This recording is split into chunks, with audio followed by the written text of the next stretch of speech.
Online classes offer convenience, but serious aspirants know that UPSC success demands structure, focus, and personal support found only in physical classrooms. Classroom learning enables real-time interaction, ensuring no question goes unanswered. This immediate feedback fosters a deeper understanding and builds confidence. After-class interactions with faculty turns doubts into discussions and guidance into growth. These personal moments are the stepping stones to your UPSC success. Peer discussions in classrooms foster collaboration, critical thinking, and camaraderie, qualities essential for UPSC success. Classroom tests mirrors the intensity of the UPSC exam with real-time supervision and in-depth evaluations. Every test becomes a learning experience. Mock interviews in classrooms recreate the pressure of UPSC interviews. With constructive feedback, aspirants refine their responses and build confidence for the real test.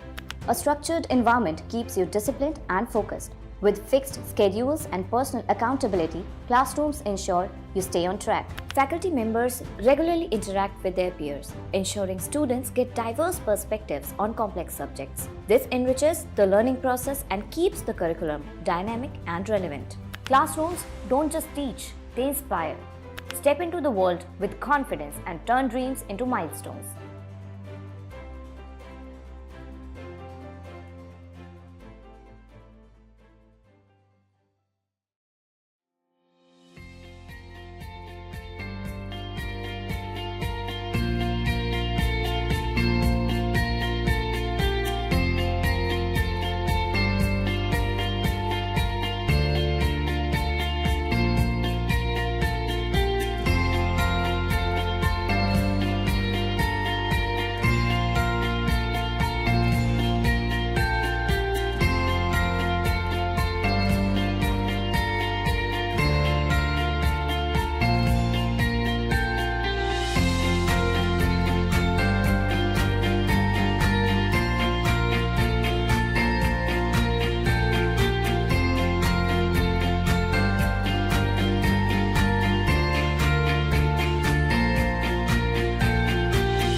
आज के master class की श्रृंखला में हम लोग देखेंगे space technology के बारे में, अंतरिक्ष प्रौद्योगिकी से संबंधित कुछ 2-3 टॉपिक पे हम लोग यहाँ पर डिस्कस करेंगे। और वे जो 2-3 टॉपिक हैं उसमें पहला है हमारा टाइप्स ऑफ ऑर्बिट, दूसरा टॉपिक है हमारा टाइप्स ऑफ सैटेलाइट, और तीसरा टॉपिक है हमारा लॉन्चिंग व्हीकल्स। यानी कि फर्स्ट टॉपिक जिस पे हम चर्चा करेंगे वो है हमारा types of orbit. Types of orbit का तात्पर्य ये है कि जो हम उपग्रहों को अंतरिक्ष में भेजते हैं, ये अंतरिक्ष में कौन से ऑर्बिट में ये पहुंचते हैं, यानी कौन सी कक्षा में ये उपग्रह पहुंचते हैं और कैसे वहां पर इनकी गति होती है। ठीक। दूसरे में आएंगे हम लोग टाइप्स ऑफ सैटेलाइट्स, यानी कि उपग्रह कितने प्रकार के होते हैं। तो सामान्यतः आप लोगों को पता है उपग्रह 2 प्रकार के होते हैं।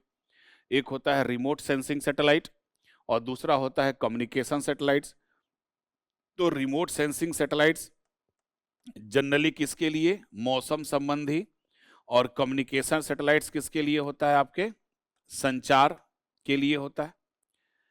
अब इन उपग्रहों को किस यान के द्वारा हम अंतरिक्ष में भेजते हैं? तो वे यान कहलाते हैं आपके प्रक्षेपण यान, और उस प्रक्षेपण यान में हम चर्चा करेंगे पीएसएलवी, जीएसएलवी, और अभी रिसेंटली जो एक यान भेजा गया था प्राइवेट सेक्टर के द्वारा, वो है आपका अग्निबाण, जिसको भेजा गया था अग्निकुल कॉस्मॉस कंपनी के द्वारा। लास्ट में हम इसमें थोड़ा सा देखेंगे कि जो इसरो की मुख्य पहलें क्या है, ठीक है। अभी रिसेंटली साल भर के अंदर जो इसरो की जो प्रमुख उपलब्धियां हैं उसके बारे में थोड़ा सा हम चर्चा करेंगे। तो चलिए शुरुआत करते हैं पहले टाइप्स ऑफ ऑर्बिट पे। तो जनरली जो ऑर्बिट होती है, जो ये कक्षा होती है, तो यहां पर कक्षा का तात्पर्य देखिए क्या होता है, किसको हम बोलते हैं ऑर्बिट।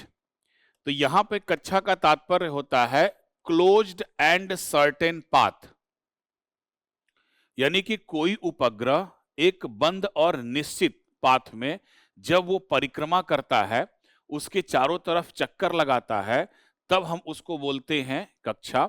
जैसे आपकी ये पृथ्वी है, इस पृथ्वी के ऊपर मान लीजिए कि कोई एक उपग्रह क्या कर रहा है, इसके चारों तरफ चक्कर लगा रहा है, ये हमारा उपग्रह है। तो ये उपग्रह क्या हो गया, एक तो क्लोज्ड है, बंद है, और जिस मार्ग पर ये परिक्रमा कर रहा है, ठीक है ना।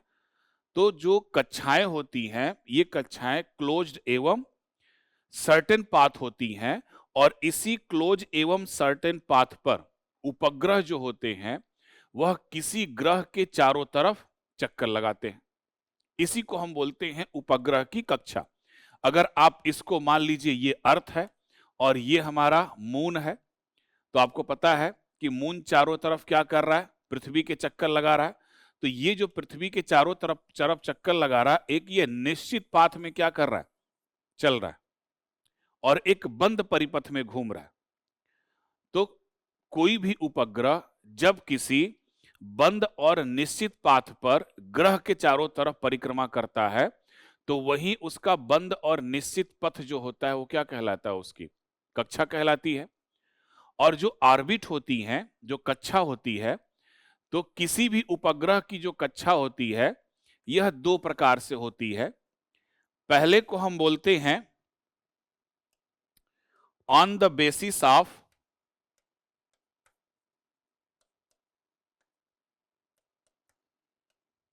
हाइट, यानी कि पहला है आपका ऊंचाई के आधार पर। हर एक कक्षा की एक निश्चित ऊंचाई होती है, ठीक है ना। तो ये जो सर्टेन पाथ होता है, जो उपग्रह का मार्ग होता है, उसको हम बोलते हैं ऑर्बिट। और ऑर्बिट के डिवाइड की दो कैटेगरी होती है। पहला होता है on the basis of height, यानी कि किसके आधार पर, ऊंचाई के आधार पर, ठीक है। अगर कुछ प्रीवियस नॉलेज हो आपको तो मैं आपको यहां पर बता दूं कि जैसे मान लीजिए कि ये आपकी पृथ्वी है, और इस पृथ्वी से आप 100 किलोमीटर आप ऊपर चले जाओ।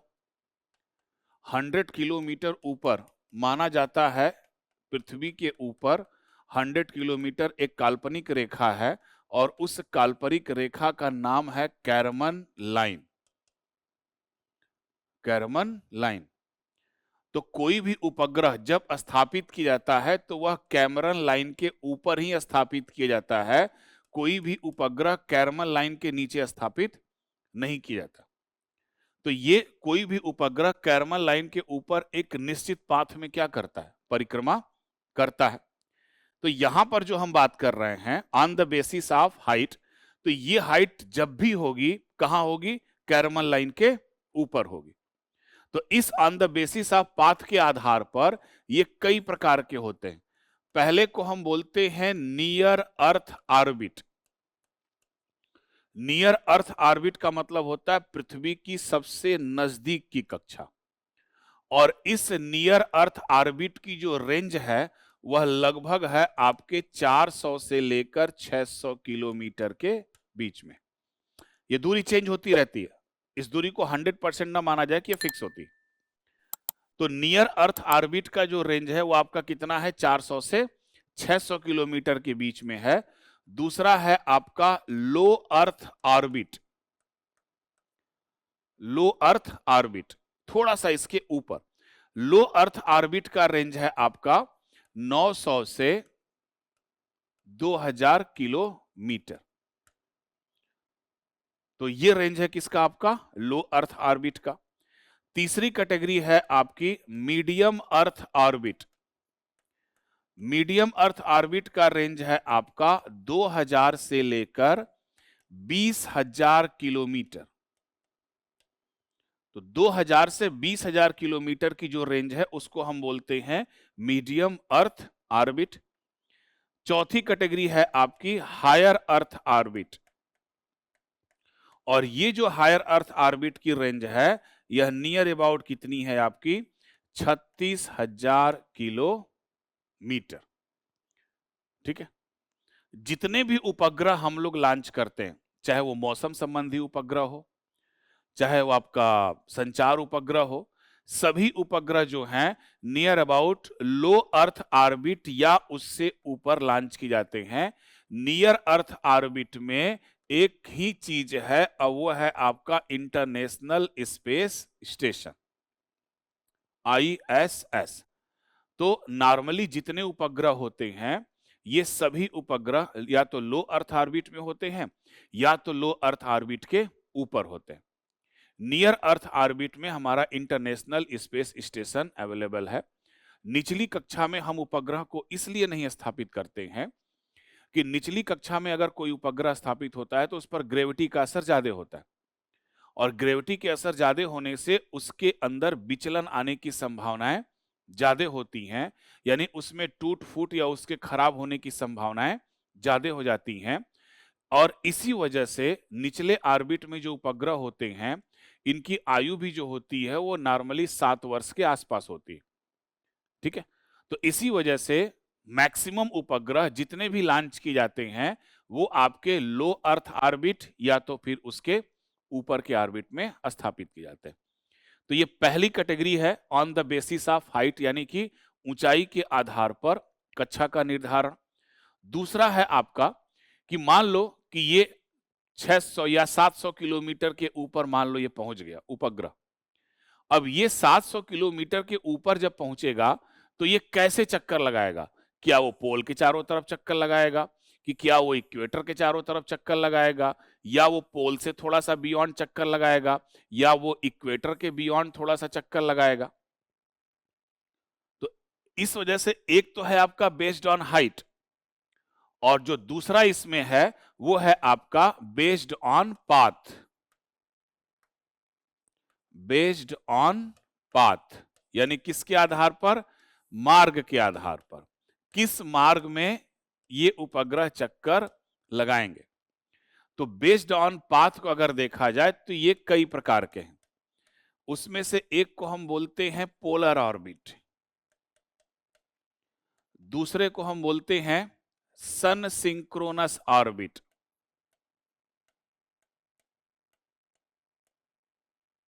पोलर ऑर्बिट, सन सिंक्रोनस ऑर्बिट। तीसरा है आपका जियो स्टेशनरी ऑर्बिट,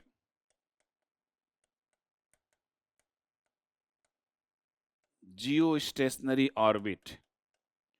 और चौथा है आपका जियो सिंक्रोनस ऑर्बिट, यानी कि मार्ग पर चलने के आधार पर जो उपग्रह होते हैं, जो पाथ होता है, मार्ग होता है, यह 4 प्रकार का होता है। एक को हम बोलते हैं पोलर ऑर्बिट, दूसरे को हम बोलते हैं सन सिंक्रोनस ऑर्बिट, तीसरे को हम बोलते हैं जियो स्टेशनरी ऑर्बिट, और चौथे को हम बोलते हैं जियो सिंक्रोनस ऑर्बिट। तो ये 4 ऑर्बिट हैं। तो ऑर्बिट को क्लासिफाई किया गया है 2 सेक्शन को लेकर। पहला on the basis of height, ऊंचाई के आधार पर। तो ऊंचाई के आधार पर कितने प्रकार के अभी हम लोगों ने देखा? Near earth orbit, low earth orbit, medium earth orbit और हायर अर्थ ऑर्बिट। फिर अब उस ऊंचाई पर वह किस मार्ग में ट्रेवल करेंगी, तो उसके आधार पर 4 प्रकार के ऑर्बिट हैं। एक है पोलर ऑर्बिट, दूसरा है सन सिंक्रोनस, तीसरा है जियो स्टेशनरी और चौथा है आपका जियो सिंक्रोनस ऑर्बिट। तो अब यहां पर एक एक ऑर्बिट की अगर हम देखें, तो पहले अगर हम ऑर्बिट की बात करें, तो पहला ऑर्बिट है हमारा कौन सा? पोलर ऑर्बिट, जैसा कि आप इस इमेज को देख रहे हैं। तो पोलर ऑर्बिट क्या होता है? जैसे आपकी ये पृथ्वी है और इस पृथ्वी का ये कौन सा लाइन है आपका? Polar line. ध्यान से देखिएगा, ये नॉर्थ पोल और साउथ पोल, ठीक है ना। तो जब कोई उपग्रह एग्जैक्टली नॉर्थ पोल और साउथ पोल के बियॉन्ड घूमती है, यानी कि जब कोई उपग्रह किधर? नॉर्थ पोल और साउथ पोल के ऊपर से गुजरती है, तो इस प्रकार के ऑर्बिट को हम बोलते हैं पोलर ऑर्बिट। पोलर ऑर्बिट को बोला जाता है ध्रुवीय कक्षा, ठीक है। तो अब ये जो पोलर ऑर्बिट आप देख रहे हो, तो इस पोलर ऑर्बिट की खासियत होती है, ठीक है ना। एक दो नहीं, इसकी बहुत सारी खासियत होती हैं। तो उसमें पहली चीज आप देखिए, ये आपकी अर्थ है, पृथ्वी है, और इस पृथ्वी का ये पोलर लाइन, और उसके साथ साथ ये पृथ्वी का होता है आपका इक्वेटर लाइन। तो जब कोई उपग्रह एग्जैक्ट क्या करे? पोल के चारों तरफ मूव करे, यानी कि नॉर्थ पोल से साउथ पोल और साउथ पोल से फिर क्या करे? North pole. इस पे अगर ट्रेवल करे, तो इस कक्षा को हम बोलते हैं ध्रुवीय कक्षा। और इस कक्षा में जो उपग्रह होते हैं, उन उपग्रहों को हम बोलते हैं ध्रुवीय उपग्रह, ठीक है ना। तो पहला क्या हुआ? किसकी हम बात कर रहे हैं यहां पर? पोलर ऑर्बिट की। अब इस पोलर ऑर्बिट में जो उपग्रह है, तो पोलर ऑर्बिट कहां पे हो रहा है? एग्जैक्ट किसके लॉन्ग मूव करता है? पोल के लॉन्ग मूव करता है, यानी कहां पे? नॉर्थ, साउथ और नॉर्थ पोल के लॉन्ग क्या करता है? ये मूव करता है, ठीक है।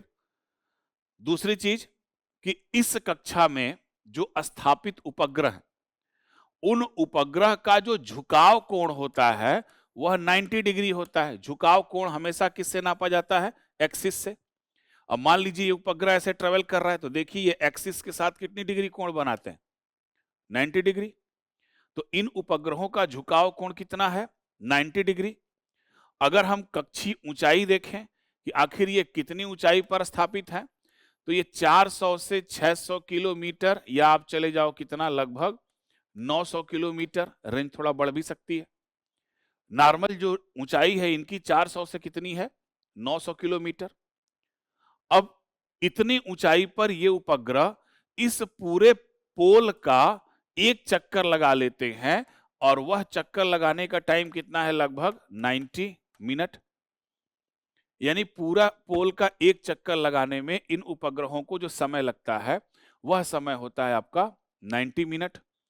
और इस 90 मिनट में एक बार ये पूरा नॉर्थ पोल साउथ पोल का चक्कर लगा लेते हैं। और इस कक्षा में जो उपग्रह भेजे जाते हैं, वह उपग्रह हैं आपके रिमोट सेंसिंग उपग्रह। रिमोट सेंसिंग उपग्रह को ही हम बोलते हैं दूर संवेदी उपग्रह। रिमोट सेंसिंग सैटेलाइट्स होते हैं। यानी इस कक्षा में जो उपग्रह भेजे जाते हैं, वह कौन से उपग्रह होते हैं? रिमोट सेंसिंग सैटेलाइट्स होते हैं। और इस कक्षा में उपग्रह को भेजा जाता है एक विशेष यान के द्वारा, और उस यान का नाम है PSLV, polar satellite launch vehicle, ठीक। तो 3-4 फीचर हम लोगों ने अभी देखा इस पोलर ऑर्बिट का। तो पोलर ऑर्बिट किसके लॉन्ग मूव करता है? नॉर्थ साउथ पोल के लॉन्ग मूव करता है। और इस कक्षा में जो उपग्रह होते हैं, वह एक्सिस के साथ कितने डिग्री कोण बनाते हैं? 90 डिग्री कोण बनाते हैं। यानी इस कक्षा में स्थापित उपग्रहों का झुकाव कोण कितना है? 90 डिग्री होता है। कक्षा की ऊंचाई 400 से लेकर 900 किलोमीटर के बीच में होती है। कक्षीय अवधि यानी पूरे एक पोल का चक्कर लगाने में कितना समय लगता है? लगभग 90 मिनट का समय लगता है। और इस कक्षा में जो उपग्रह भेजे जाते हैं वह मौसम संबंधी उपग्रह होते हैं, दूर संबंधी उपग्रह होते हैं। और इस कक्षा में जिस यान के द्वारा उपग्रह भेजा जाता है उस यान का नाम है आपका PSLV, polar satellite launch vehicle. ठीक है ना। अब इस कक्षा में जितने भी उपग्रह आपके भेजे जाते हैं उन उपग्रहों की जो आयु होती है वह लगभग कितना होती है, आपके 7 वर्ष के आसपास होती है। क्यों?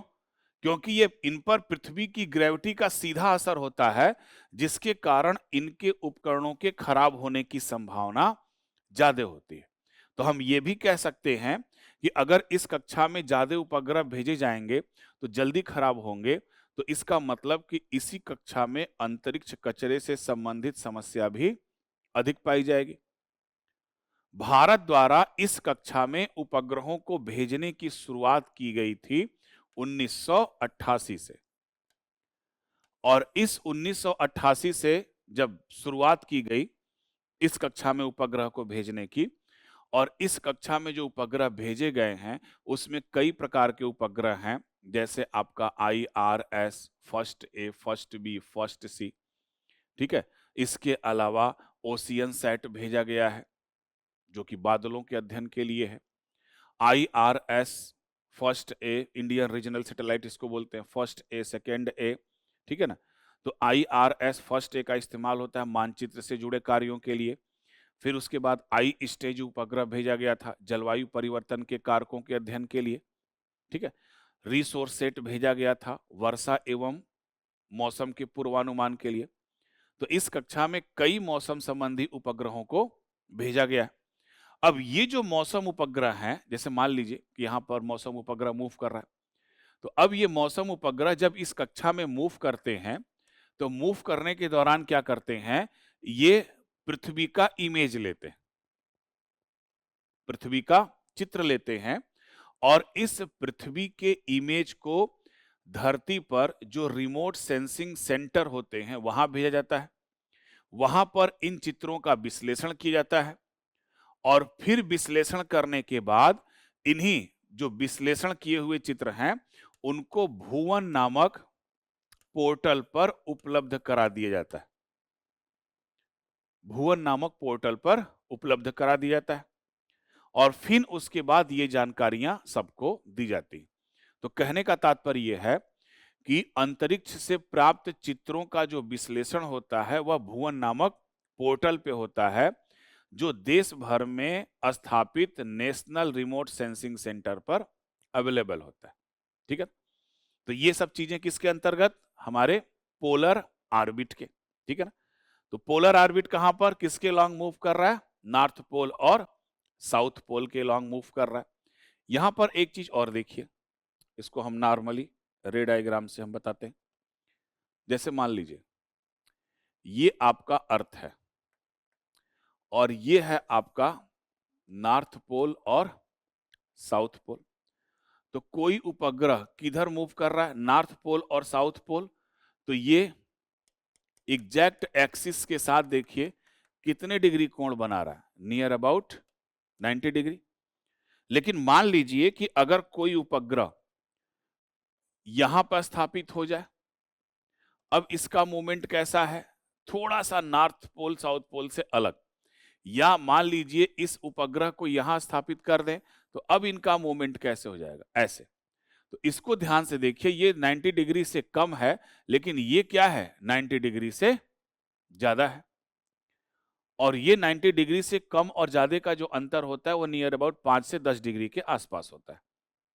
तो जब कोई उपग्रह थोड़ा सा नॉर्थ साउथ पोल के बियॉन्ड स्थापित होता है, तब हम उस कक्षा को बोलते हैं सन सिंक्रोनस।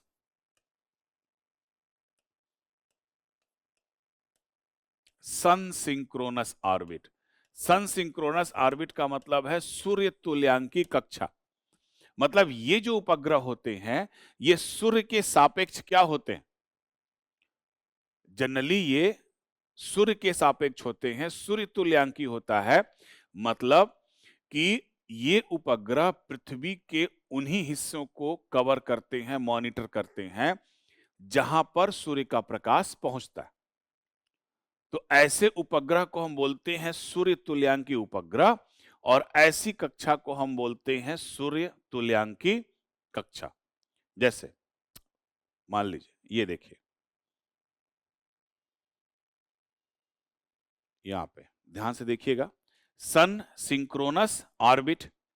तो सन सिंक्रोनस ऑर्बिट क्या है? एग्जैक्ट ये क्या होंगी, नॉर्थ पोल और साउथ पोल के लॉन्ग होंगी नहीं। देखिए ध्यान से, ये आपकी पृथ्वी है ना, और ये कौन सा है, नॉर्थ पोल साउथ पोल। अब ये उपग्रह कैसे घूम रहा है, थोड़ा सा उससे एंगल चेंज किया हुआ। इसका अगर देखा जाए तो एक्सिस इधर 90 डिग्री से क्या है, कम है। फिर उसी तरीके से अगर पृथ्वी यहां है तो इस तरीके से पृथ्वी यहां है, क्योंकि पृथ्वी सूर्य का भी चक्कर लगा रही है। उसके साथ साथ पृथ्वी क्या कर रही है, अपनी धुरी पर घूम भी रही है। तो अब ये जो उपग्रह आप देख रहे हो, ये जो ऑर्बिट होती है, इस ऑर्बिट को हम बोलते हैं सन सिंक्रोनस ऑर्बिट। और इस ऑर्बिट की एक खासियत होती है कि ये ऑर्बिट क्या होती है, सूर्य और पृथ्वी से मिलाने वाली जो रेखा होती है ना, उस रेखा के अगेंस्ट ये जो एंगल बनाते हैं, उस एंगल को हम बोलते हैं सन एंगल।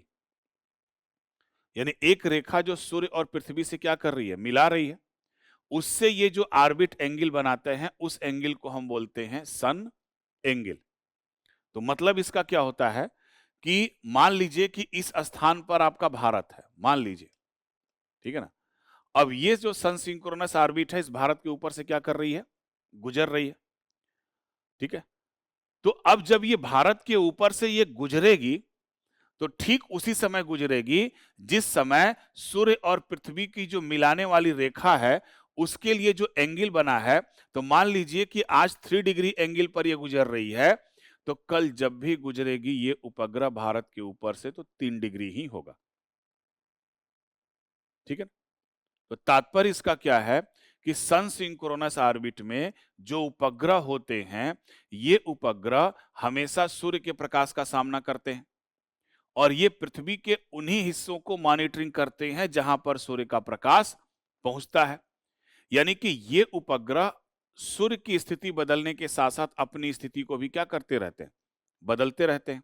तो जाहिर सी बात है, इसके लिए मार्ग का फिक्स होना फिर कोई जरूरी नहीं हो पाएगा, क्योंकि अगर मार्ग फिक्स है तो ये पृथ्वी है, ये पोलर लाइन है, मार्ग फिक्स है, तो ये क्या करेंगे, जैसे पोलर ऑर्बिट की हम बात करें, तो पोलर ऑर्बिट में जो उपग्रह होते हैं वो हमेशा कैसे, वृत्ता मार्ग में ट्रेवल करते हैं,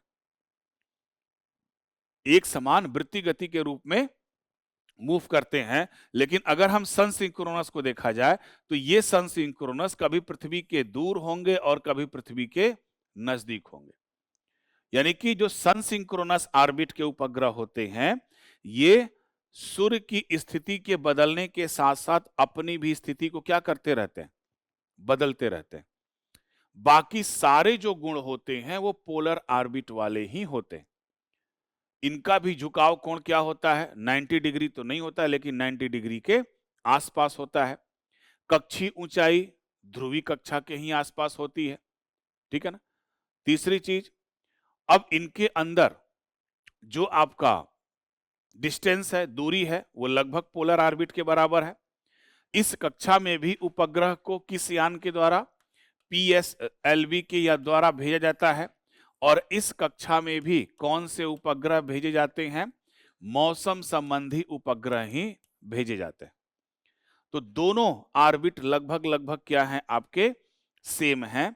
कौन कौन से, पोलर ऑर्बिट और सन सिंक्रोनस ऑर्बिट। बट दोनों में कुछ अंतर है। पहला अंतर है कि जो पोलर ऑर्बिट के उपग्रह होते हैं, ये नॉर्थ पोल और साउथ पोल की तरफ मूव करते हैं, ठीक है ना। यानी इनका मार्ग कैसा होता है, वृत्ताकार होता है। सन सिंक्रोनस भी नॉर्थ पोल साउथ पोल की चारों तरफ चक्कर लगाते हैं, लेकिन अब इनका जो मार्ग होता है वह दीर्घ वृत्ताकार होता है। सन सिंक्रोनस का मार्ग कैसा होता है, दीर्घ वृत्ताकार, और पोलर का मार्ग कैसा होता है, वृत्ताकार। पहला अंतर। दूसरा अंतर, पोलर ऑर्बिट में जो उपग्रह होते हैं उनका झुकाव कोण कितना है, 90 डिग्री। लेकिन सन सिंक्रोनस में जो है वह एग्जैक्ट 90 डिग्री तो नहीं होता, लेकिन 90 डिग्री के आसपास होता है। दो अंतर। तीसरा जो है, इस कक्षा में भी उपग्रह को किससे, पीएसएलवी के द्वारा भेजा जाता है। पोलर में भी यही होता है। इस कक्षा में भी मौसम उपग्रह भेजते हैं। पोलर ऑर्बिट में भी क्या भेजते हैं, मौसम उपग्रह।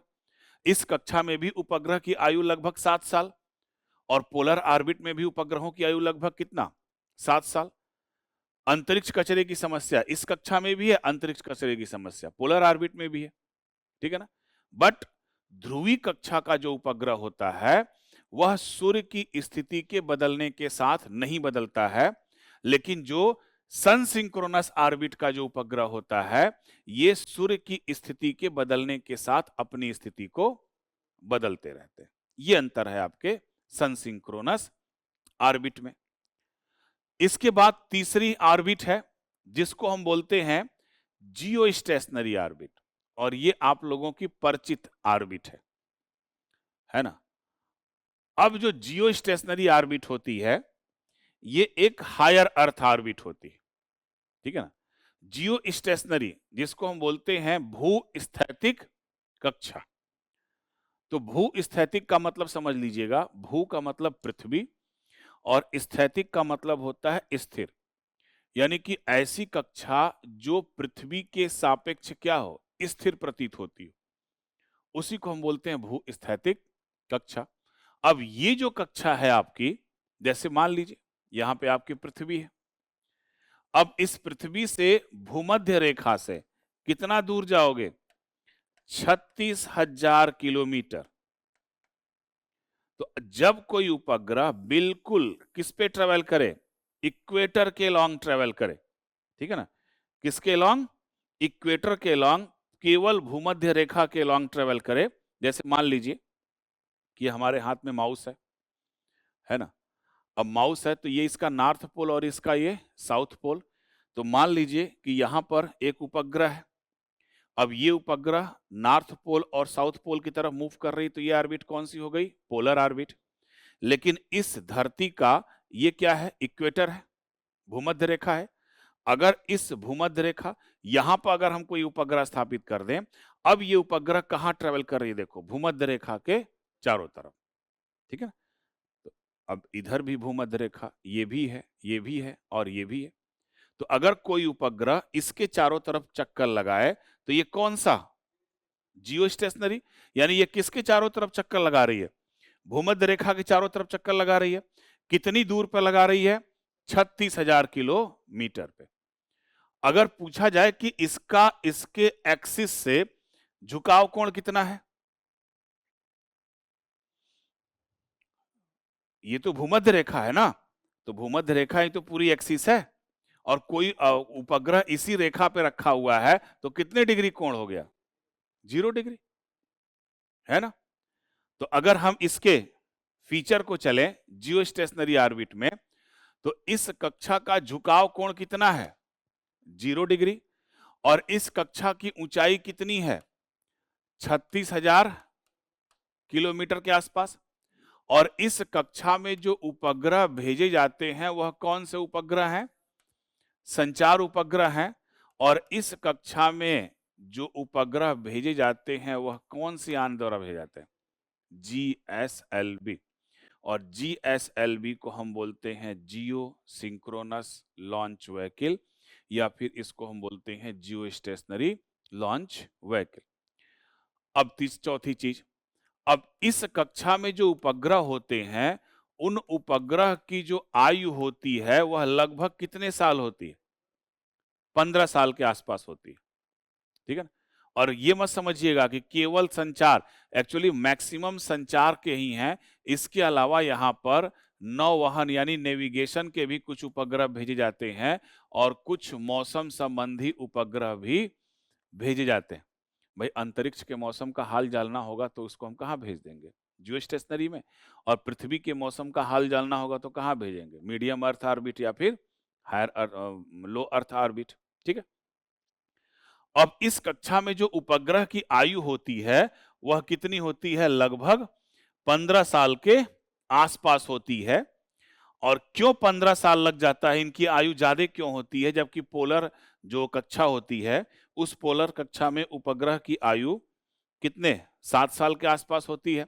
लेकिन हम यहाँ पर बता रहे हैं जियो स्टेशनरी, तो जियो स्टेशनरी में एज कितना होता है, लगभग 15 साल। उसके पीछे रीजन है, आप देखो ध्यान से, ये पृथ्वी के बहुत दूर है और पृथ्वी से दूर होने के कारण इन पर ग्रेविटी का असर, यानी कि पृथ्वी के ग्रेविटी का असर कम पड़ता है, जिसके कारण इन उपग्रहों में जो इंस्ट्रूमेंट होते हैं उसके खराब होने की संभावना कम होती है। इसलिए इन उपग्रहों को कहां स्थापित किया जाता है, दूर की कक्षा में स्थापित किया जाता है। अब इस कक्षा में उपग्रह जो भेजे गए थे, भारत द्वारा इस कक्षा में उपग्रहों को भेजने की शुरुआत की गई थी 1982 में, जब भारत का पहला उपग्रह भेजा गया था इनसैट फर्स्ट ए। कौन सा उपग्रह, इनसैट फर्स्ट ए, इसको हम बोलते हैं इंडियन नेशनल सैटेलाइट। और जब इसको भेजा गया था 1982 में, तो ये क्या हो गया, असफल हो गया। यानी पहला ही हमारा प्रक्षेपण क्या रहा, असफल रहा। फिर उसके बाद 1983 में भेजा गया इनसैट फर्स्ट बी, जो पूर्णतया क्या रहा, सफल रहा। तब से लेकर अब तक कई प्रकार के संचार उपग्रहों को हम लोगों ने अंतरिक्ष में प्रक्षेपित किया, ठीक है ना। कौन से ऑर्बिट में, जियो स्टेशनरी ऑर्बिट। चर्चा किसकी चल रही है, जियो स्टेशनरी ऑर्बिट की। एक चीज और थोड़ा सा यहां पे आप समझिएगा कि ऐसा क्या रीजन है कि इस जियो स्टेशनरी ऑर्बिट को हम यहां से इतनी दूर पर स्थापित करते हैं। कुछ न कुछ तो रीजन होगा। हाँ, वो इसलिए, मान लीजिए, ऐसे आप समझिए, जैसे यहां पर एक दीवार है ना, मान लीजिए, और यहां पर हमारे पास एक टॉर्च है। अब इस टॉर्च की रोशनी क्या कर रही है, दीवार के इस हिस्से को पर पड़ रही है। तो अब आप बताओ, इतने हिस्से को आप स्पष्ट देख पाओगे कि नहीं, देख लोगे, है ना। और अगर हम इस टॉर्च को यहां पर अब पीछे कर दें, तो अब आप दीवार के इतने हिस्से को तो देखोगे, लेकिन स्पष्टता अब पूरी तरीके से कहीं नहीं है। टॉर्च जला रहे हो ना दीवार पे, तो अब यहां पास में है तो क्लियर इमेज। और जैसे जैसे आप टॉर्च को दूर लेते जाओगे, क्या आपको इमेज अच्छी दिखाई देगी, नहीं दिखाई देगी। और मान लो कि यहां पर हम टॉर्च रख दें, लेकिन अब जब आप पास में टॉर्च रखोगे तो ये पूरे दीवार को कवर नहीं कर पाएगी। कितने हिस्से को कवर करेगी, मात्र इसी को कवर करेगी। लेकिन अगर मान लो हम इस टॉर्च को यहां रख दें, तो अब यहां से ये टॉर्च इस पूरे दीवार को कवर कर लेगी कि नहीं, कर लेगी, लेकिन स्पष्ट इमेज तो नहीं दे पाएगी ना। तो अच्छी इमेज के लिए उपग्रह का कहां होना चाहिए, नजदीक में, ठीक है ना। अब जो जियो स्टेशनरी सैटेलाइट्स है, उनसे हम इमेज तो लेते नहीं है,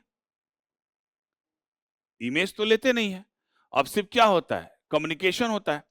तो कम्युनिकेशन के लिए बस तरंगों को भेजना और तरंगों को रिसीव करना। तो इतनी दूर पर संचार उपग्रह रखने का तात्पर्य यही होता है कि पृथ्वी के मैक्सिमम हिस्से को कवर करना।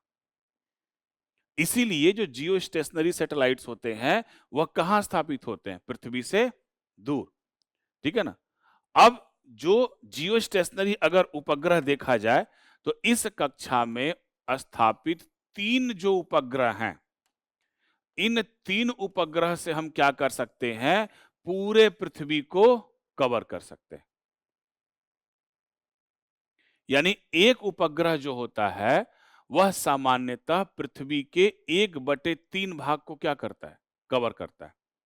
तो 3 संचार उपग्रह मिलकर पूरे पृथ्वी पर संचार व्यवस्था को क्या कर सकते हैं, स्थापित कर सकते हैं।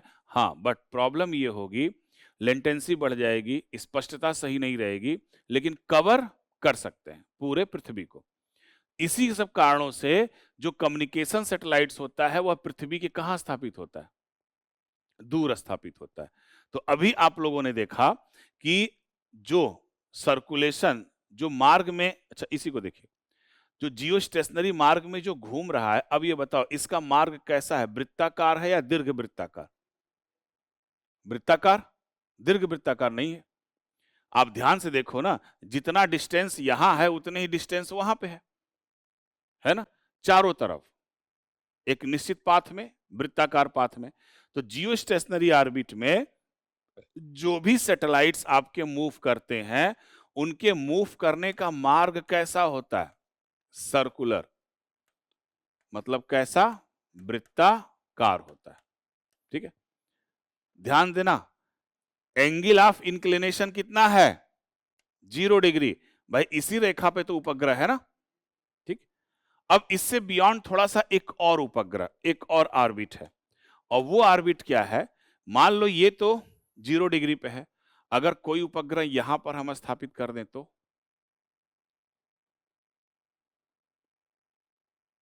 अभी तो पूरा कहां एग्जैक्ट एक्सिस पे है, लेकिन अगर हम उपग्रह यहां स्थापित कर दें तो अब ये उपग्रह देखिए कैसे घूमेगा, ये इस टाइप का घूमेगा। और अगर हम यहां कर देंगे तो इनका मूवमेंट कैसे हो जाएगा? इस टाइप का हो जाएगा। तो इसी ऑर्बिट को हम क्या बोलते हैं? जियो सिंक्रोनस ऑर्बिट। तो एक ऑर्बिट को हम क्या बोलते हैं? जियो स्टेशनरी ऑर्बिट, और दूसरे ऑर्बिट को हम क्या बोलते हैं? जियो सिंक्रोनस ऑर्बिट। दोनों ऑर्बिट की खासियत है, ये जो नीले कलर में आपको दिख रहा है बिल्कुल इक्वेटर के लॉन्ग मूव कर रहा है, लेकिन जो ऊपर वाला दिख रहा है आपका जियो सिंक्रोनस, यानी कि इनमें अंतर कितना है? थोड़े बहुत यहां पर एंगल कहीं तो अंतर है। एक क्या है एग्जैक्ट लाइन पर है 0 डिग्री, और एक क्या है थोड़ा सा 0 डिग्री से ज्यादा। एक का जियो स्टेशनरी का मार्ग कैसा होता है? वृत्ताकार, लेकिन जियो सिंक्रोनस का मार्ग कैसा होता है? दीर्घ वृत्ताकार। जैसे पोलर का मार्ग कैसा होता है? वृत्ताकार, और सन सिंक्रोनस का मार्ग कैसा होता है? दीर्घ वृत्ताकार। उसी तरीके से जियो स्टेशनरी का मार्ग कैसा होता है? वृत्ताकार, और जियो सिंक्रोनस का कैसा होता है? दीर्घ वृत्ताकार। क्लियर? अंतर भी है दोनों में। जियो स्टेशनरी ऑर्बिट एक्सिस के साथ झुकाव कोण कितना है? 0 डिग्री, लेकिन जियो सिंक्रोनस क्या है? 0 डिग्री के आसपास है, एग्जैक्ट 0 नहीं होता है। वो क्या होता है? 0 डिग्री के आसपास होता है। किसका? जियो सिंक्रोनस का। दूसरा अंतर आप समझिए कि जो जियो सिंक्रोनस सैटेलाइट्स होते हैं, या जियो सिंक्रोनस जो ऑर्बिट होते हैं, उनमें और जियो स्टेशनरी ऑर्बिट में एक और अंतर होता है। वो अंतर क्या है? आप ऐसे समझिए कि जैसे मान लीजिए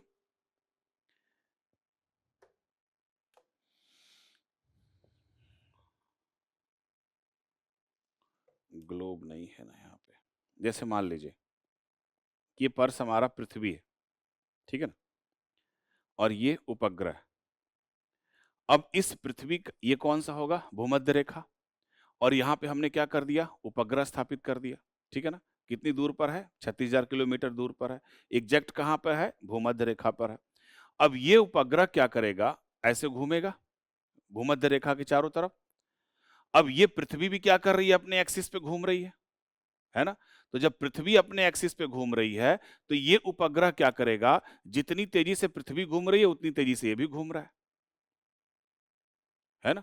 अब ये पृथ्वी यहां घूमी, ये उपग्रह कहां आ गया? यहां। ये पृथ्वी यहां, उपग्रह यहां। तो अब आप ये बताओ 24 घंटा इस हिस्से के सामने ये रहेगा कि नहीं?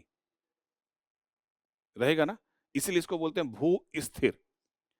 अब ध्यान से देखिए, गति दोनों कर रहे हैं, लेकिन दोनों एक दूसरे के सापेक्ष क्या है? स्थिर है।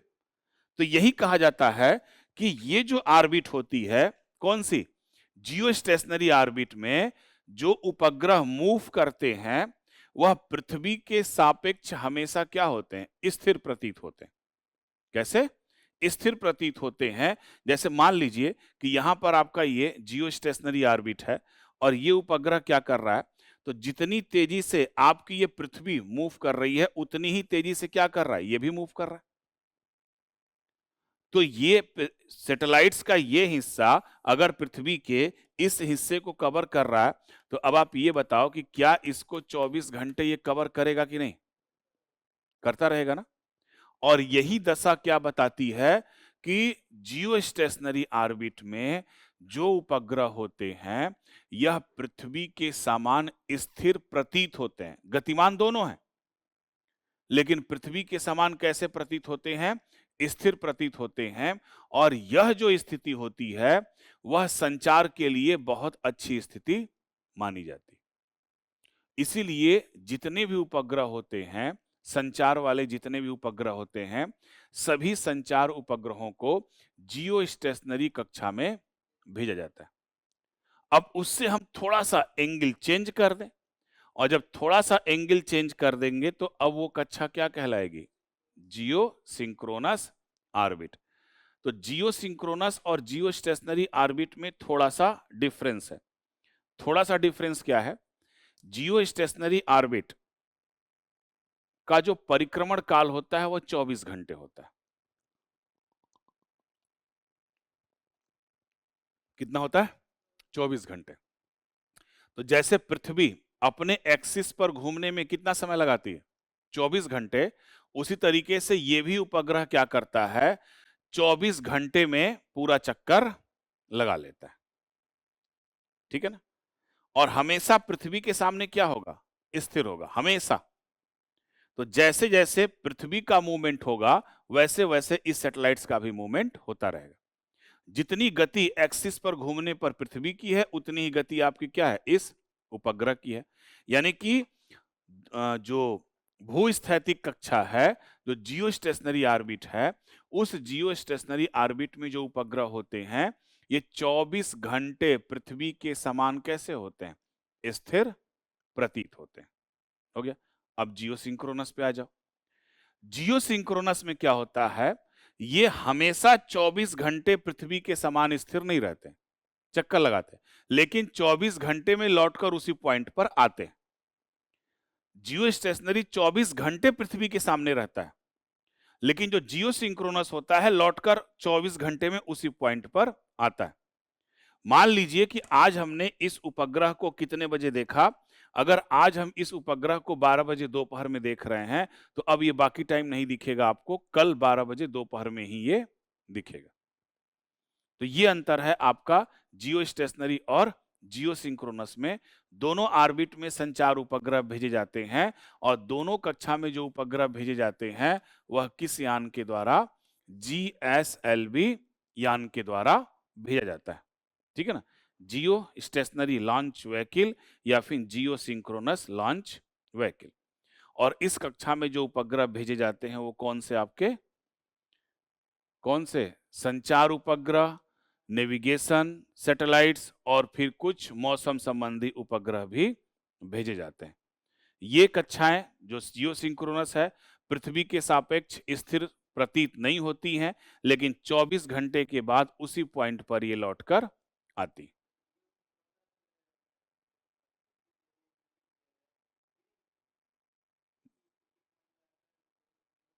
हाँ, ये 24 घंटे में लौटकर उसी पॉइंट पर आती हैं।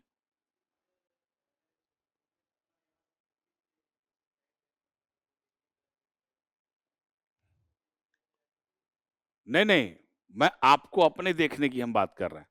टेलीस्कोप से देखोगे तो हमेशा दिखेंगी आपको। जैसे मान लीजिए आपने अपनी आंख से आज टेलीस्कोप के मदद से ही 12 बजे देखा, ठीक है ना? सेम उसी जगह खड़े होकर। लेकिन कल आप ठीक उसी जगह खड़े होगे 12 बजे तो आपको वो दिखेंगे। ठीक है ना? वैसे दिखने का मतलब तुम कहीं भी रहो उनको देख सकते हो, लेकिन उसी पॉइंट पर वो कब दिखेंगे? 12 बजे ही दिखेंगे। 12 बजे के पहले और ना 12 बजे के बाद। तो इसका मतलब कि जो जियो स्टेशनरी के उपग्रह हैं ये 24 घंटे वहीं पे रहते हैं, स्थिर रहते हैं।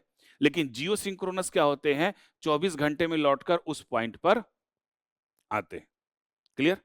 दोनों में क्या भेजा जाता है? संचार, नौवहन या कुछ मौसम उपग्रह।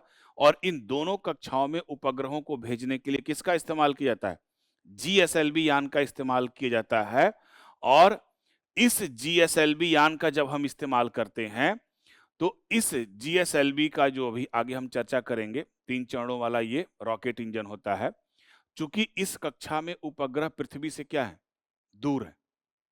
तो इस कक्षा में उपग्रह पृथ्वी से दूर हैं तो उस पर ग्रेविटी का असर क्या होगा? कम या ज्यादा? ग्रेविटी का असर कम होगा, तो इस वजह से उनमें टूट फूट की समस्या भी क्या होती है, कम होती है। इसीलिए चाहे वो जियो सिंक्रोनस हो, चाहे वो जियो स्टेशनरी हो, उन सभी कक्षाओं में जो आयु होती है वह कितनी होती है, लगभग 15 साल। जबकि पोलर ऑर्बिट और सन सिंक्रोनस ऑर्बिट में उपग्रह की आयु लगभग कितनी होती है, 7 साल के आसपास होती है। अब जियो स्टेशनरी ऑर्बिट का जो मूवमेंट होता है वह कैसा होता है, बिल्कुल वृत्ताकार, सर्कुलर। लेकिन जियो सिंक्रोनस का कैसा होता है, दीर्घ वृत्ताकार। दीर्घ वृत्ताकार का तात्पर्य यह है कि कभी ये पृथ्वी के पास होती हैं और कभी पृथ्वी के दूर होती है। ठीक है ना? तो 4 प्रकार के ऑर्बिट को हम लोगों ने देखा अभी। कौन कौन सा? एक ऑर्बिट था हमारा यहां पर जो हमने चर्चा किया, अभी चर्चा किया था किसकी, पोलर ऑर्बिट की। दूसरी चर्चा किया सन सिंक्रोनस ऑर्बिट, तीसरा जियो स्टेशनरी ऑर्बिट, और चौथा जियो सिंक्रोनस ऑर्बिट। ओवरऑल अगर देखा जाए तो पोलर ऑर्बिट और सन सिंक्रोनस ऑर्बिट में जो उपग्रह होते हैं वो कैसे हैं आपके, मौसम संबंधी। और जियो स्टेशनरी और जियो सिंक्रोनस में कैसे उपग्रह हैं आपके, संचार के कार्यों के लिए, सामान्यता, नॉर्मली। क्लियर? आया समझ में?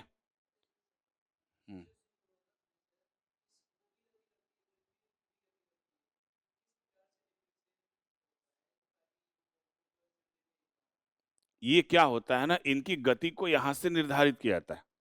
तो कभी क्या होती है, पृथ्वी के पास होती हैं और कभी पृथ्वी के दूर होती है। इलिप्टिकल मार्ग यही होता है ना। इलिप्टिकल मार्ग अंग्रेजी में 8 के आधार पर ऐसे ऐसे बनता है। तो 8 में जहां बीच पॉइंट है वहां पे है पृथ्वी, तो कभी ये पृथ्वी के पास और कभी पृथ्वी के दूर होती है। ठीक है ना? तो आज अगर आप इनको जिस टाइम पर देखोगे, तो अगर आप उसी टाइम पर खड़े हो, वहीं पे खड़े हो, तो अब आप ये आपको कब दिखेंगे, कल दिखेंगे, 24 घंटे के बाद दिखेंगे। ठीक है ना?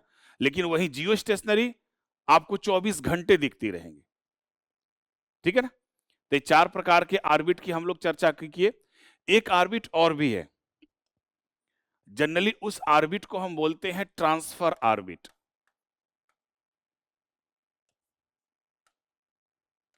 क्या बोलते हैं, ट्रांसफर ऑर्बिट। तो ट्रांसफर ऑर्बिट का यहां पे तात्पर्य यह है कि जो कक्षा होती है, उस कक्षा में जो आपके उपग्रह मूव कर रहे हैं, तो उनको कैसे मूव कराया जाता है ताकि अपनी एक ऑर्बिट को क्रॉस करके वो दूसरी ऑर्बिट में जा सकते हैं। तो आप लोगों ने एटम पढ़ा है, परमाणु, अणु, परमाणु। परमाणु में क्या है, नाभिक में क्या है, न्यूट्रॉन्स और प्रोटॉन, है ना। अब ये तो क्या हो गया, नाभिक। अब इसके चारों तरफ क्या चक्कर लगाता है, इलेक्ट्रॉन। ठीक है ना? तो आखिर ये इलेक्ट्रॉन नीचे गिरता क्यों नहीं है?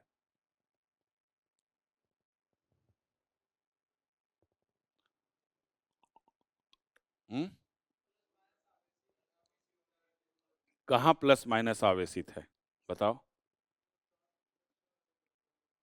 न्यूट्रॉन पे चार्ज होता है, प्रोटॉन पे पॉजिटिव, इलेक्ट्रॉन पर निगेटिव। ठीक है ना? तो जहां पॉजिटिव निगेटिव होगा वहां चिपकेगा कि दूर जाएगा?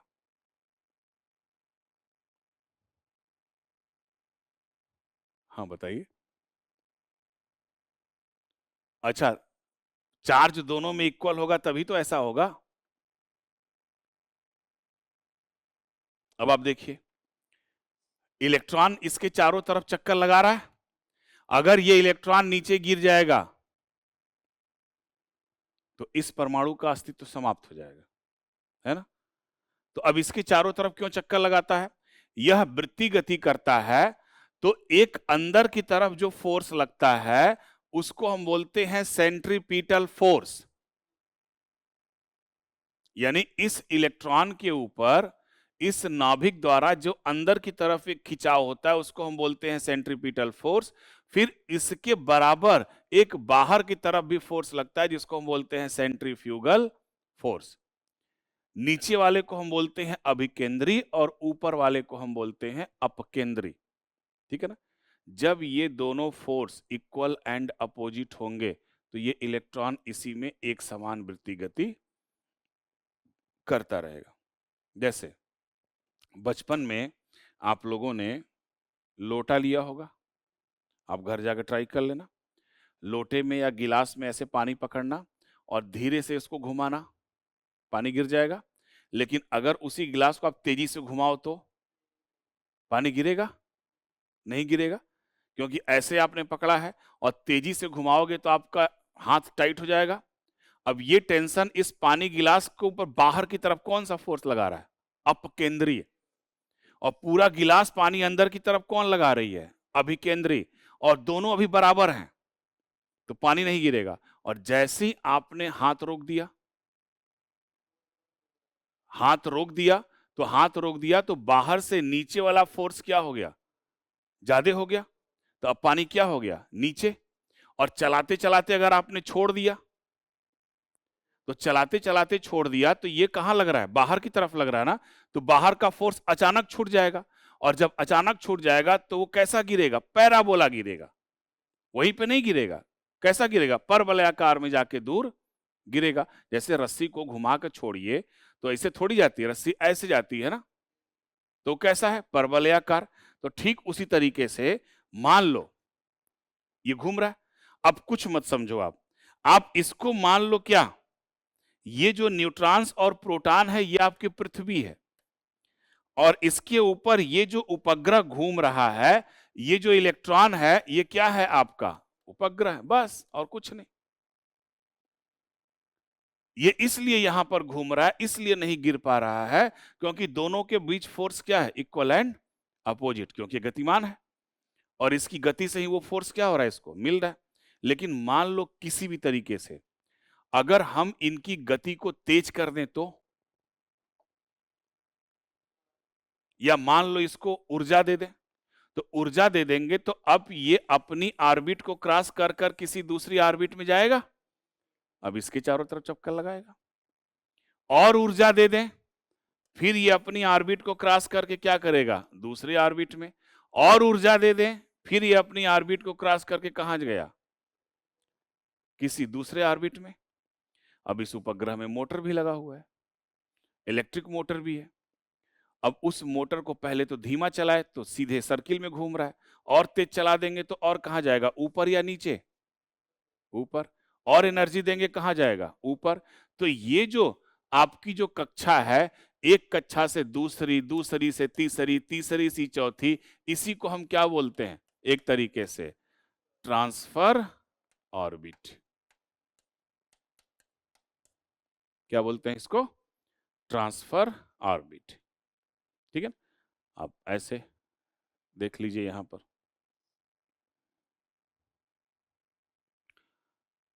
पृथ्वी है, पृथ्वी के चारों तरफ एक नंबर का देखो, थोड़ा सा इसको ऊर्जा दिए कहां जंप कर दिया?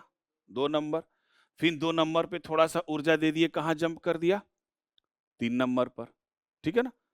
तो ये जो चेंजिंग है आपका यहां से यहां, यहां से यहां, ये क्या कहलाता है? कौन सी ऑर्बिट कहलाती है आपकी?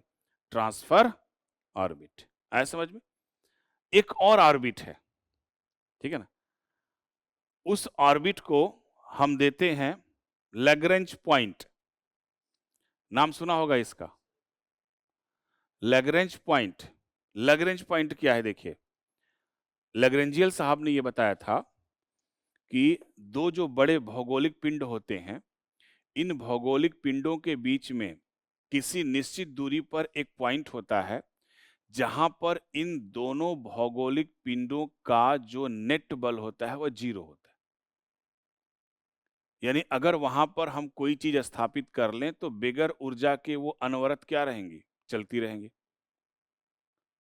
तो लैग्रेंज साहब ने इसको दिया था और उस लैग्रेंज साहब ने पृथ्वी और सूर्य के बीच 5 ऐसे पॉइंट को क्या किया था? रिप्रेजेंट किया था।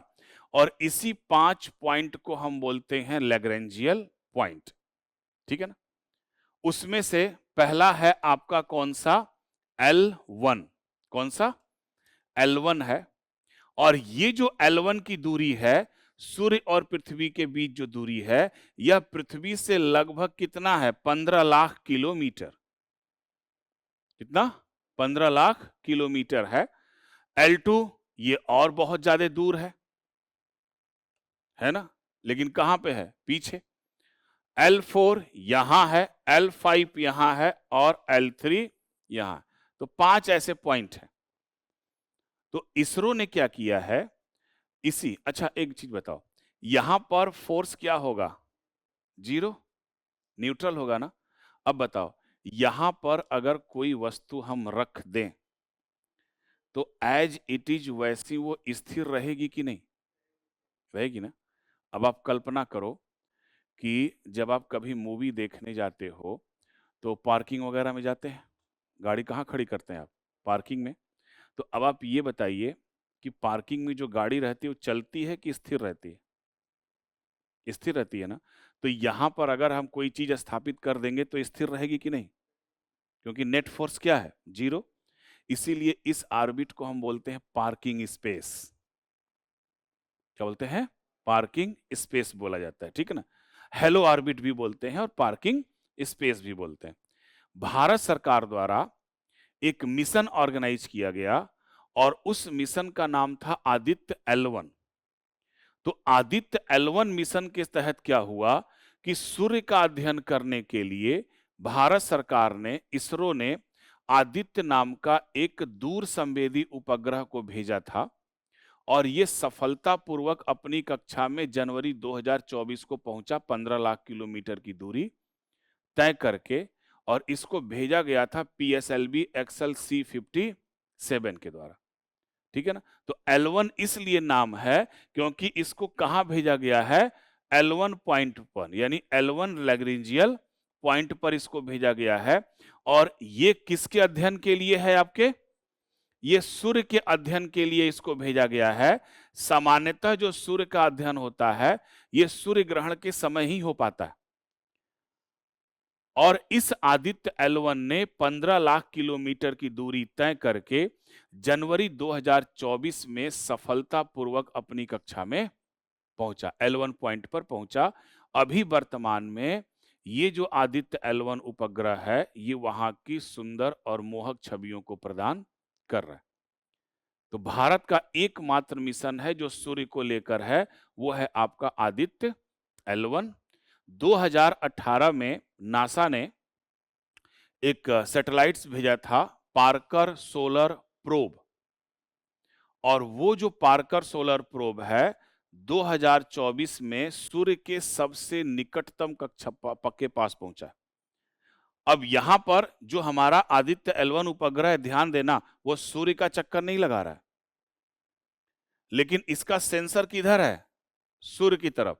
यानी सूर्य से जो विकिरण है, जो सौर तूफान रिलीज होते हैं, उन सौर तूफानों का ये क्या करेगा? अध्ययन करेगा, आदित्य L1। लेकिन नासा का जो पार्कर सोलर प्रोब है वह कोई और नहीं, किसका चक्कर लगा रहा है?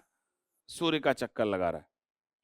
2018 में लॉन्च किया गया और ये कुल लगभग 24 से 25 चक्कर सूर्य का लगाएगा, क्योंकि सूर्य छोटा मोटा तो है नहीं, बहुत बड़ा है, ठीक है ना।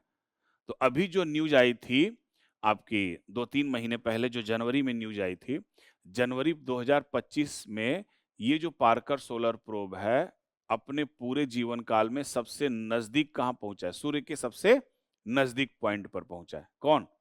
Parker solar probe. भारत के सन मिशन के तहत जो उपग्रह भेजा गया है उसका नाम है आदित्य L1। आदित्य उपग्रह है और किस पॉइंट पर भेजा गया है? L1 पॉइंट पर। तो अगर पूछ देगा कि किस स्पेस में, किस जगह वो स्थापित है, तो पार्किंग स्पेस, उसी को हम क्या बोलते हैं? पार्किंग स्पेस, ठीक है ना। ऑर्बिट के तौर पर इसको बोला जाता है हेलो ऑर्बिट। क्या बोलते हैं? हेलो ऑर्बिट, ठीक है। और जो मैंने आपको ट्रांसफर ऑर्बिट बताया था, तो ट्रांसफर ऑर्बिट में एक ऑर्बिट से दूसरा, दूसरे ऑर्बिट से तीसरा और तीसरे से चौथा। तो ये जो ट्रांसफर ऑर्बिट होते हैं, इन ट्रांसफर ऑर्बिट को हामैन ऑर्बिट भी बोलते हैं।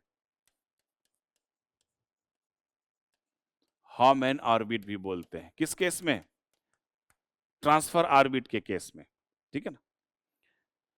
तो इतनी ऑर्बिट थी हमारी, ठीक है ना।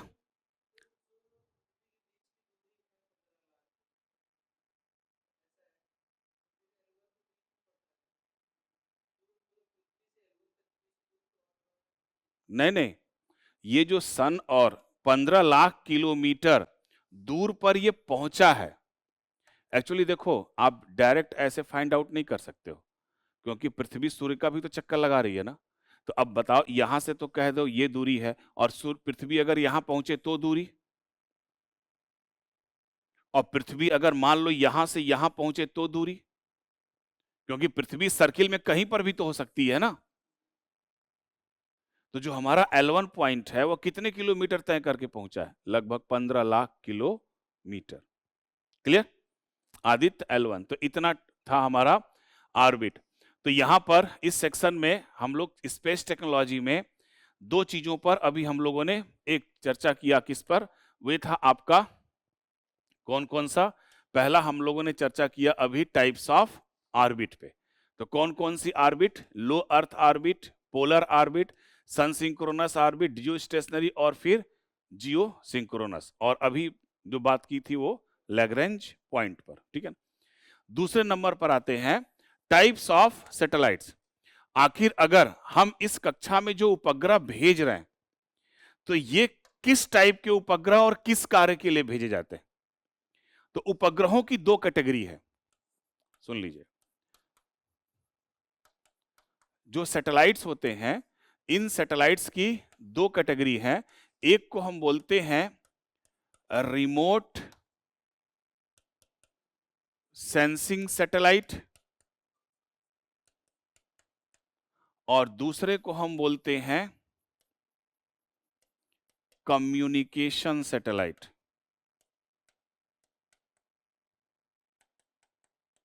एक को हम बोलते हैं रिमोट सेंसिंग सैटेलाइट्स और दूसरे को हम क्या बोलते हैं? Communication satellites. दोनों में अंतर आप समझिए। जो रिमोट सेंसिंग सैटेलाइट्स है, अभी जब मैं आपको पोलर ऑर्बिट बता रहा था तो मैंने उसमें आपको बताया था कि इस पोलर ऑर्बिट में जो उपग्रह भेजे जाते हैं वो कौन से उपग्रह होते हैं? मौसम संबंधी। ठीक है ना। तो जो रिमोट सेंसिंग सैटेलाइट्स होते हैं इनको हम बोलते हैं दूर संवेदी उपग्रह। और ये जो दूर संवेदी उपग्रह होते हैं ये कैसी जानकारी देते हैं? मौसम संबंधी जानकारी देते हैं। लेकिन जो आपका कम्युनिकेशन सैटेलाइट्स होता है यह कैसी जानकारी देता है? संचार से संबंधित। ठीक। तो दो टाइप्स के आपके ये उपग्रह होते हैं। और किसी भी उपग्रह में देखो कई पार्ट होते हैं। कई पार्ट का मतलब कि एक तो उनमें जो प्रमुख तौर पर जो इस्तेमाल होता है, मुख्यतः, जैसे अगर मैं ये कहूं कि आपके शरीर का सबसे मुख्यतम भाग कौन है, तो आप कहोगे कि आपका फेफड़ा, आपका हृदय, आपका हाथ और आपका पैर। लेकिन एक बात ईमानदारी से बताओ, क्या ये अंग काम करेंगे अगर ब्रेन नहीं रहेगा तो? क्योंकि सब पे कंट्रोल किसका है? ब्रेन का है। ये सभी अंगों को कार्य करने का निर्देश कौन दे रहा है? ब्रेन ही तो दे रहा है ना। तो ब्रेन हमारा प्रमुख कार्यकारी भाग है। तो उसी तरीके से किसी भी उपग्रह का जो प्रमुख कार्यकारी भाग होता है उसी को हम बोलते हैं उस उपग्रह का नीति भार, या उसको बोला जाता है पेलोड। कोई भी उपग्रह, किसी भी उपग्रह का प्रमुख जो कार्यकारी भाग होता है उसको हम क्या बोलते हैं? उस उपग्रह का नीति भार। तो जैसे अगर हम मौसम उपग्रह की बात करें तो इस मौसम उपग्रह का प्रमुख नीति भाग क्या होता है? कैमरा। क्योंकि मौसम उपग्रह क्या करते हैं? सिर्फ इमेज लेते हैं। और जो संचार उपग्रह होते हैं, इन संचार उपग्रह का प्रमुख भाग होता है आपका ट्रांसपोंडर्स। क्या होते हैं? ट्रांसपोंडर्स। क्लियर? अब बात करते हैं पहले किसकी? दूर संवेदी उपग्रह। तो देखो, शब्दों से ही पकड़ो। दूर का मतलब दूर, संवेदी का मतलब सेंसिटिव, यानी आपसे दूर कोई भी वस्तु हो, ये वस्तु प्रकाश के साथ कैसा व्यवहार करती है, इसी व्यवहार का अध्ययन ही क्या कहलाता है? दूर संवेदन। ठीक है ना। आपसे दूर कोई वस्तु प्रकाश के प्रति कैसा रिएक्ट करती है, कैसा व्यवहार करती है, इसी का अध्ययन कहलाता है दूर संवेदन। और इसी के अध्ययन के लिए जो उपग्रह भेजे जाते हैं, उन उपग्रहों को हम बोलते हैं दूर संवेदी उपग्रह। ठीक है ना। अब ये दूर संवेदी उपग्रह रियल में कार्य कैसे करते हैं, तो उसको आप एक चित्र के माध्यम से आप देख लीजिएगा। जैसे सैटेलाइट्स की हम बात कर रहे हैं, कौन सा? रिमोट सेंसिंग सैटेलाइट्स, दूर संवेदी उपग्रह। सूर्य है, कहां है? उधर कोने में, है ना। ये आपका उपग्रह है, चक्कर लगा रहा है पृथ्वी का। अब ध्यान से देखिएगा, ये जो सूर्य की किरणें हैं, जब ये सूर्य की किरणें कहां पड़ती हैं? पृथ्वी पर पड़ती हैं। तो जब ये सूर्य की किरणें आपकी पृथ्वी पर पड़ेंगी, तो आप देखिए यहां पर आपकी बिल्डिंग है, आपका घर है, पावर प्लांट है, तो ये सूर्य की किरणें यहां से टकरा कर वापस जहां जाएंगी? अंतरिक्ष में। और जब किरणें यहां से टकरा कर अंतरिक्ष में जाएंगी, तो ये सैटेलाइट्स क्या करेगा? उन्हीं को पकड़ेगा। क्योंकि जब ये सूर्य की किरणें यहां आएंगी, टकरा कर जाएंगी, तो इनकी तीव्रता यानी फ्रीक्वेंसी में क्या आएगा? कुछ ना कुछ तो अंतर आएगा। तो दूर संवेदन क्या है? ये जब सूर्य की प्रकाश की किरणें यहां पर पड़ती हैं और जब ये उपग्रह पर पहुंचती हैं, तो उपग्रह इनकी छवियों को लेता है। और छवियों को लेने के बाद उपग्रह ये पता लगा सकता है कि यहां पर एटमॉस्फेयर में क्या हो रहा है और क्या नहीं हो रहा। ठीक है ना। अब इसी एटमॉस्फेयर में बादल के भी तो कण हैं। बादल के कणों से लाइट आई, टकरा के कहां चली गई? रिमोट सेंसिंग पे। तो दूर संवेदन में क्या होता है? ये दूर संवेदी उपग्रह इस आधार पर क्या करते हैं कि दूर स्थित किसी वस्तु का प्रकाश के प्रति कैसा रिएक्शन है, उसका अध्ययन करते हैं। तो उसके पदार्थ यानी कि जब यह अध्ययन होगा, तो उस पदार्थ के बारे में हमको जानकारी पर्याप्त रूप से मिल जाएगी। और ये दुनिया का मिथक सर्वाधिक सत्य है। आप उसी चीज के बारे में जान सकते हो जो प्रकाश से रिएक्ट करती है। या तो प्रकाश को ले ले या तो प्रकाश को छोड़ दे। और जो पदार्थ प्रकाश से कभी रिएक्शन ही नहीं करती है, उसके बारे में सिर्फ हम इतना कह सकते हैं कि वो मौजूद है, लेकिन हम उसको देख नहीं सकते। जैसे आपके अंतरिक्ष में फैला हुआ डार्क मैटर, है ना। डार्क मैटर साइंटिस्ट कहते हैं है, लेकिन आज तक वो नहीं देखा जा सका है। क्यों नहीं देखा जा सका है? क्योंकि डार्क मैटर प्रकाश के प्रति कोई क्रिया करता ही नहीं। इसलिए बस अनुमान है कि वो मौजूद है, लेकिन अभी तक उसको डिटेक्ट नहीं किया गया है। तो रिमोट सेंसिंग भी क्या करती है कि ये भी रिमोट सेंसिंग इसी आधार पर कार्य करती है। आपसे दूर कौन सा पदार्थ है, वो पदार्थ प्रकाश के प्रति कैसा बिहेव करता है, इसी का अध्ययन करती है। तो इस आधार पर रिमोट सेंसिंग जो सैटेलाइट्स होते हैं वो दो प्रकार के होते हैं। एक को हम बोलते हैं एक्टिव रिमोट सेंसिंग सैटेलाइट्स और दूसरे को हम बोलते हैं पैसिव रिमोट सेंसिंग सैटेलाइट्स। ठीक है ना। या आप पहले एक चीज और देख लीजिए, इसको देख लीजिए। आपका ये सैटेलाइट्स क्या कर रहा है? मूव कर रहा है। हमारा टारगेट है कि हमारे एटमॉस्फेयर में कौन से गैस के अणुओं की संख्या ज्यादा है। ठीक है ना। तो अब सूर्य का प्रकाश, हमारा टारगेट ये है, उस गैस के अणुओं पर प्रकाश पड़ा। अब गैस के अणु उस प्रकाश को रिफ्लेक्ट कर देंगे, और जब रिफ्लेक्ट कर देंगे तो ये सैटेलाइट्स उसको क्या कर लेगा? कैच कर लेगा। और जब कैच कर लेगा, कैच करने के बाद अब ये इंफॉर्मेशन कहां भेज दिएगा? प्रोसेसिंग स्टेशन, जो मैंने अभी बताया, भुवन नामक पोर्टल। फिर इस जब चित्र यहां पहुंचेगा, तो जो एनालाइजर होते हैं उन चित्रों का सुपर कंप्यूटर की मदद से विश्लेषण करते हैं। और जो इसरो है जिस सुपर कंप्यूटर का इस्तेमाल करती है, उस सुपर कंप्यूटर का नाम है सागा 200। यानी कौन से सुपर कंप्यूटर का इस्तेमाल करती है? सागा 200। तो ये वर्किंग होती है किसकी? रिमोट सेंसिंग सैटेलाइट्स की। अब ध्यान से सुनना, ये जो आप रिमोट सेंसिंग सैटेलाइट्स देख रहे हो, तो अब ये डिपेंड किस पे है बताओ? सूर्य के प्रकाश पे है कि नहीं? तो दो काम हो सकता है। या तो ये उपग्रह सूर्य के द्वारा भेजे गए लाइट को जो टकरा कर जाती है उसको डिटेक्ट करे, एक काम तो ये हो सकता है। ठीक है ना।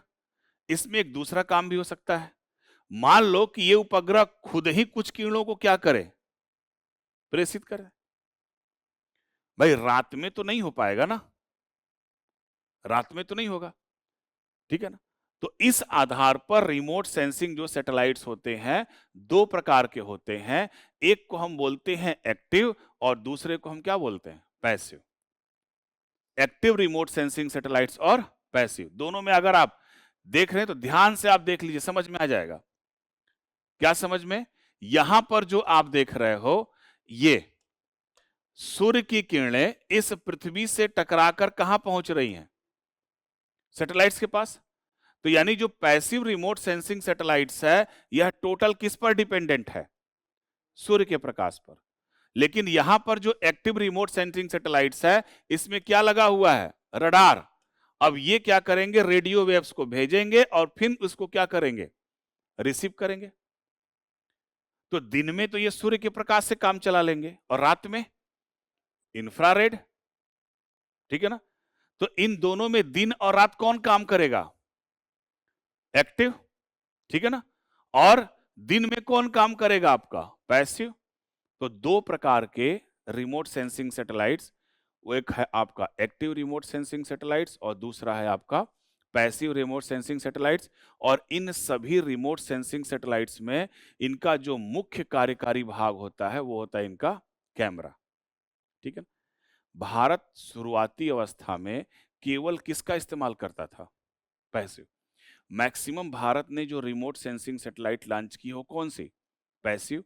इसीलिए आप देखिए कि भारत में आतंकी जो घटनाएं होती थीं, उन आतंकी घटनाओं में आतंकवादी जो आपके भारत में एंट्री करते थे वो रात के समय में एंट्री करते थे, क्योंकि उनको पता था कि हमारे पास पैसिव रिमोट सेंसिंग सैटेलाइट्स है, एक्टिव रिमोट सेंसिंग सैटेलाइट्स नहीं है। आप देखिएगा कसाब वसाब उसी रास्ते से तो आया है ना। लेकिन आप इमेजिन करिए कसाब की घटना के बाद से कोई ऐसी घटना भारत में नहीं हुई, छोटा मोटा छोड़ दीजिएगा, वो क्यों नहीं हुई, क्योंकि इसरो अब क्या किया, पैसिव रिमोट सेंसिंग सैटेलाइट्स के साथ साथ एक्टिव रिमोट सेंसिंग सैटेलाइट्स को भी भेजने लगा।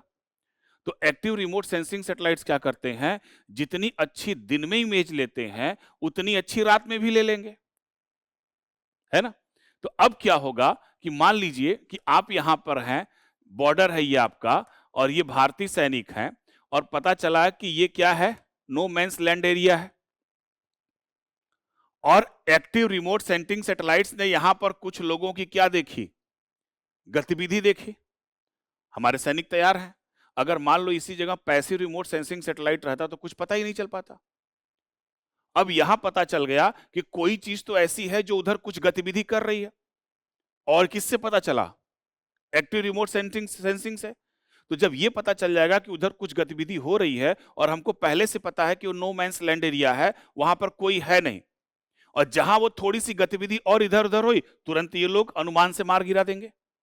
रियल इमेज तो नहीं देखेंगे लेकिन महसूस तो हो जाएगा ना कि कौन है कौन नहीं है, तुरंत ही इनको मार गिरा देंगे। यही रीजन है कि अब इस एक्टिव रिमोट सेंसिंग सैटेलाइट्स की मदद से हम अपने देश की सीमाओं को भी पर्याप्त रूप से क्या कर पा रहे हैं, सुरक्षित कर पा रहे हैं। तो ये काम है आपका किसका, एक्टिव रिमोट सेंसिंग सैटेलाइट्स और पैसिव। एक्टिव दिन और रात दोनों में काम करते हैं और जो पैसिव रिमोट सेंसिंग सैटेलाइट्स होते हैं वो सिर्फ और सिर्फ किस में काम करते हैं, सूर्य के प्रकाश में काम करते हैं। और एक्टिव रिमोट सेंसिंग सैटेलाइट्स की एक और खासियत होती है कि इनका जो प्रमुख नीति भार होता है वो है रडार। ये क्या करते हैं, ये रेडियो तरंगों को खुद भेजते हैं और खुद रिसीव करते हैं। लेकिन जो पैसिव रिमोट सेंसिंग सैटेलाइट्स हैं यह किस पर निर्भर होते हैं, सूर्य के प्रकाश पर निर्भर होते हैं, ठीक है ना। और इनका प्रमुख नीति भार क्या होता है आपका, मैंने अभी बताया क्या होता है, कैमरा होता है, ठीक है। दूसरा, अगर हम पेलोड की तुलना करें तो आप इस चार्ट से भी समझ सकते हैं, जो हमारा कैमरा होता है, कैमरा किसका प्रमुख नीति भार होता है, दूर संवेदी उपग्रह का। लेकिन जो नौवहन प्रणाली के उपग्रह होते हैं उनका प्रमुख नीति भार होता है आपका एटॉमिक क्लॉक। और जो मौसम उपग्रह होते हैं उनका है साउंडर या फिर इमेजर, दैट मीन्स कि कैमरे की ही कैटेगरी आसपास होती है। तो दो प्रकार के आप यहां पे नीति भार को समझे रहिएगा, संचार उपग्रह का ट्रांसपोंडर्स और मौसम उपग्रह का कौन सा आपका कैमरा इमेजर या फिर आपका साउंडर।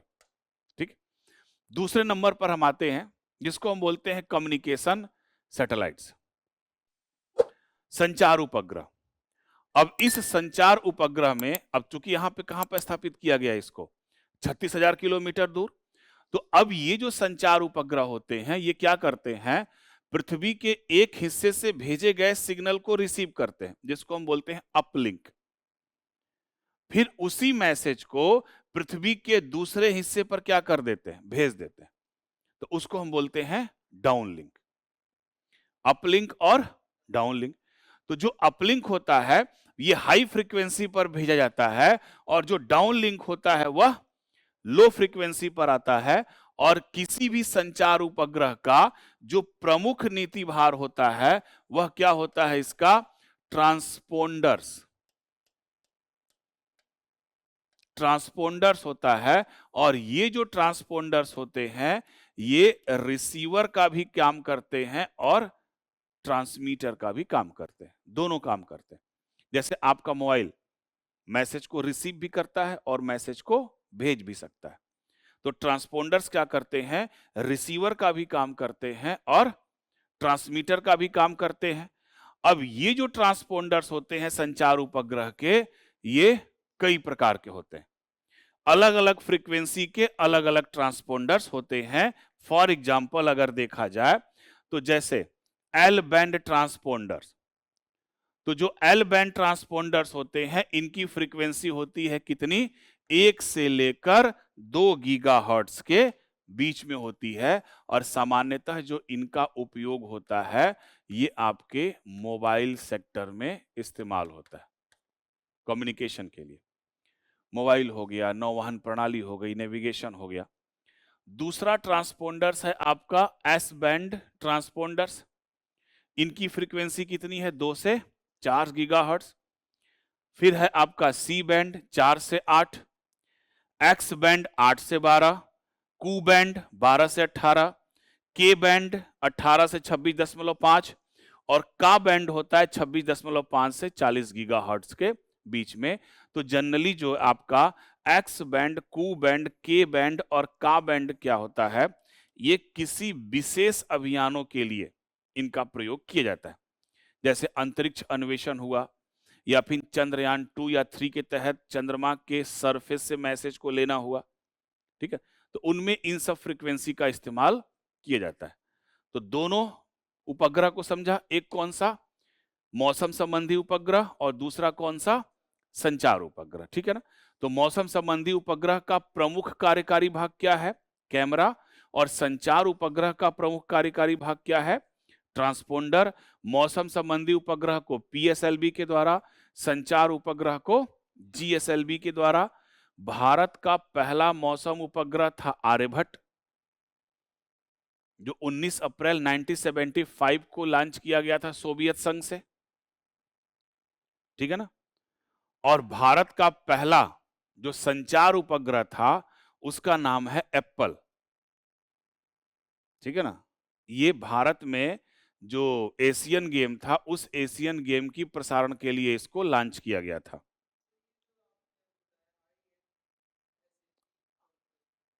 IRS, हाँ, तो जो मैं IRS भारत का पूर्णतया स्वदेशी उपग्रह है, स्वदेशी उपग्रह। लेकिन आर्यभट्ट को हम लोगों ने कहां से लॉन्च करवाया, सोवियत संघ से। उसी तरीके से एप्पल को भी कहां से लॉन्च करवाया, यूरोपियन अंतरिक्ष एजेंसी से, हमारा स्वयं का नहीं था। ठीक है ना, लेकिन खुद का उपग्रह कौन सा था, आर्यभट्ट। ठीक है ना, प्रोफेसर सतीश धवन, भारत का पहला उपग्रह।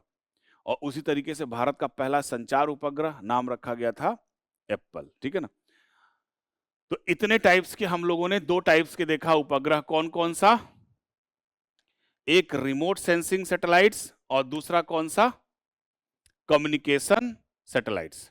ठीक है ना, अब इसमें एक चीज और बचा है आपका, 2 चीज और बचा है। उसमें एक है आपका लॉन्चिंग व्हीकल, ठीक है ना, प्रक्षेपण यान, और फिर उस प्रक्षेपण यान के बाद अभी लेटेस्ट कुछ घटनाओं को देखेंगे जो कि आपका किससे संबंधित है, इसरो से संबंधित है। ठीक है ना? तो प्रक्षेपण यान के बारे में आप लोग शायद पहले कुछ जानते भी होंगे।